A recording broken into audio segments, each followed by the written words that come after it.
Hello YouTube, this is AugustusLarch. I've got to commend YouTube for helping me out with the world. The videos and the comments, combinations of the two, and the function that you can leave your own comments and reply, and it goes right to your email. It's very good. I have to discuss what I saw in there called a video called Jesus Camp. I went to Jesus Camp at one time and saw it firsthand. I'm going to say some names right now. I went to Galilee Bible Camp in Minnesota on Lake Bronson. I think the town is called Bronson too. But it wasn't in the town, it was away from the town. And they were fundamentalists. They were a pack of fundamentalists, I tell you what.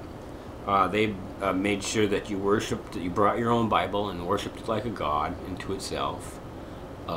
They made sure that you're saved or you're going to eternal damnation. The counselors went through everybody in every little residence there. I forget what they were called. They all named them different things, little houses or whatever on the campsite there.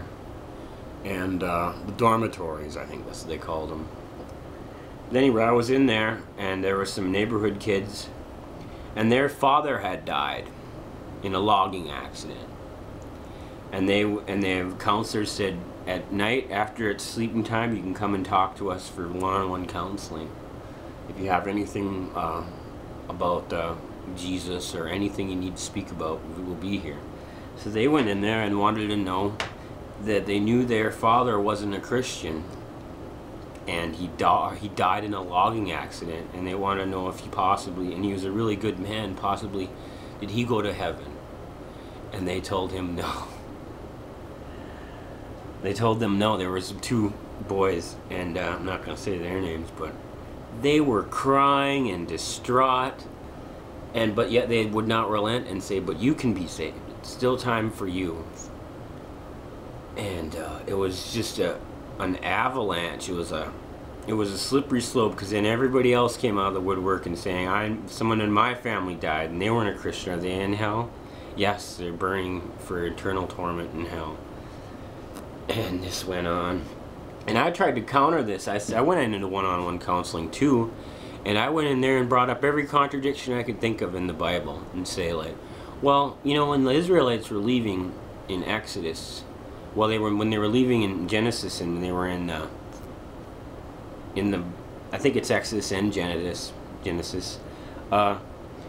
If God sent Moses there to tell the Pharaoh to let his people go, and then Pharaoh was almost respected him enough for standing up like that and saying directly to let his people go, that he was almost ready to go, but then God hardened his heart. And I said, well, if God sent Moses there to get the people out, why then would God work against him by hardening Pharaoh's heart at the last minute? Because God is a pretender and a bloodthirsty bastard. That's why.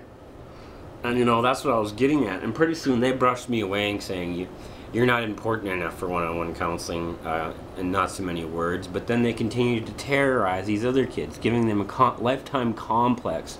I mean, really a mental disorder type of thing.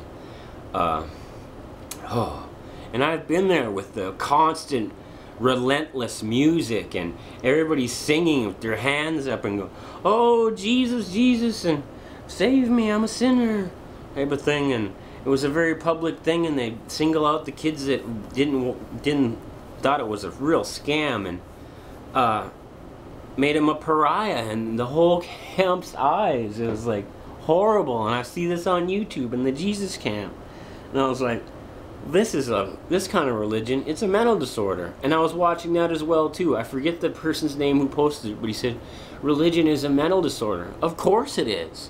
Man, I've seen it firsthand.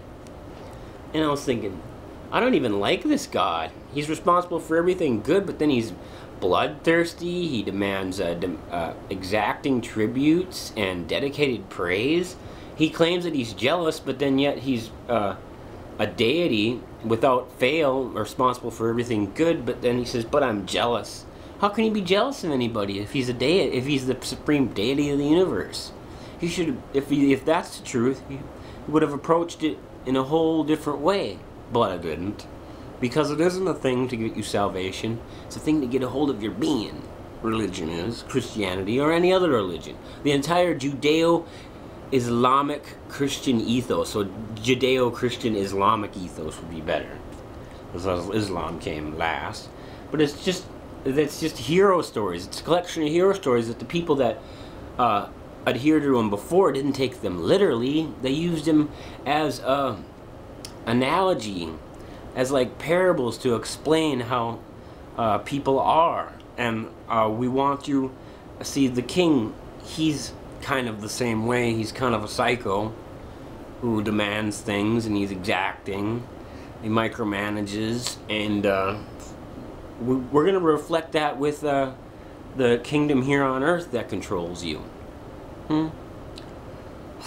So, if you think, go ahead and leave something in the comments section if you want to engage me in discussion. I'm willing to do that, and I welcome you to try. Well, no, don't try. Do it. Try to convince me, is what I mean. Anyway, I'm speaking Jesus camp and Christianity in general, and propaganda, and the whole mind control spiel that comes along with it. This is AugustusLarch.